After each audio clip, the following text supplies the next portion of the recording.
তো কিছুই বুঝতে পারতেছি না। তো বুঝাবো তুই বুঝতে পারছিস না মানে?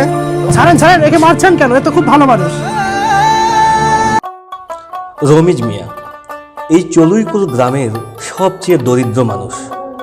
সে অন্যের জমিতে কাজ করে এবং বর্গানে একটি গাভীর দুধ থেকে ঘি তৈরি করে মহাজনের দোকানে বিক্রি করে সংসার চালান।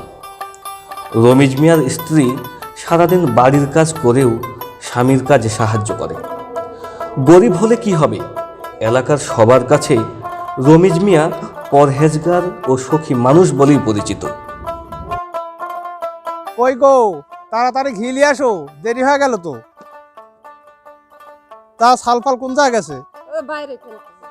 আচ্ছা আমি তাড়াতাড়ি যাই।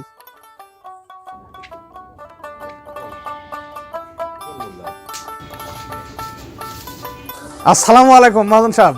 ওয়ালাইকুম সালাম। এই যে ঘি আনছি, ঘিটা নেন।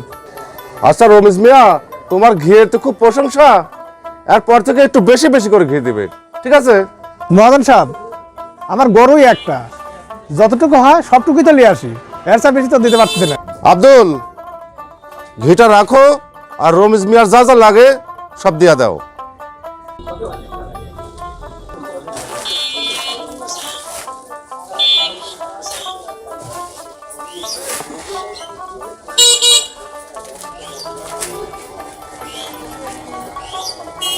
বাজান ভালো ঘিটি আছে?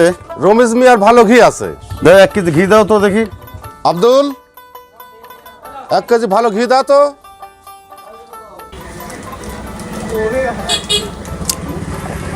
বাজান ওজন টুজন ঠিক ঠিক আছে তো বা? একটু কম কম লাগতেছে মনে হচ্ছে। দেখো তো বাজান, একটু দেখো তো, আমার তো মনে হচ্ছে ওজন কমই আছে বাপুরে। এটা তো রমিজ মিয়ার ঘি, ওজনে তো কম হওয়ার কথা না, উনি হচ্ছে ভালো মানুষ, সৎ মানুষ। আব্দুল, হ্যাঁ বলুন। মেশিনে তুলে দেখো তো ওজন ঠিক আছে কিনা। দেখো দেখো। মহাজন সাহেব, এ তো দেখছি 900 গ্রাম হচ্ছে। কি রমিজ মিয়ার এই কাজ? সামনে বার ঘি আনার সাথে সাথে আগে মাপি দেখবে ওজনে ঠিক আছে কিনা, তারপরে ওকে মাল দাও, টাকা দাও, যা দাও দিবে। আসসালামু আলাইকুম মাজন সাহেব, এই যে ঘিটা রাখেন। আব্দুল, এই ঘিটা আবার ভালো করে ওজন দিয়ে দেখো ঠিক আছে কিনা। 900 গ্রামই তো হচ্ছে মহাজন সাহেব। হেই সিটার, তোকে আমি অনেক বিশ্বাস করেছিলাম। মাজন সাহেব, আমি তো কিছুই বুঝতে পারতেছি না। তুই বুঝাবো তুই বুঝতে পারছিস না মানে? টুপি পরে থাকো, ভালো মানুষের ভান করে আর ওজনে কম দাও। আজকে তোকে দেখাবো আমি। ছাড়েন একে মারছেন কেন? এ তো খুব ভালো মানুষ। দেখুন হুজুর, রমিজ মিয়ার কাজ ওজনে কম দেয়া অনেক দিন যাবত আমাকে ঠকিয়ে যাচ্ছে। রমেশ ভাই, আপনি খুব ভালো মানুষ, পরহেজগার মানুষ, আপনি কিভাবে এই কাজ করতে পারলেন? বিশ্বাস করেন হুজুর, আমি গরিব হতে পারি কিন্তু আমি লোভী না। কিভাবে কি যে হয়ে গেল হুজুর, আমি কিছুই বুঝতে পারতেছি না। রমেশ ভাই, আপনি কি ঘি মেপে আনেননি? মাপেই তো আনছি, আমি গরিব মানুষ, আমার তো দাড়ি পাল্লা নাই, তাই ওই পাশের বাড়ি থেকে দাড়িটা ধার করে আনি।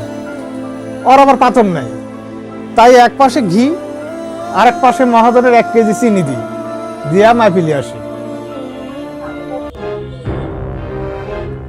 দেখি 1 কেজি লবণ মেশিনে তুলে দেন তো।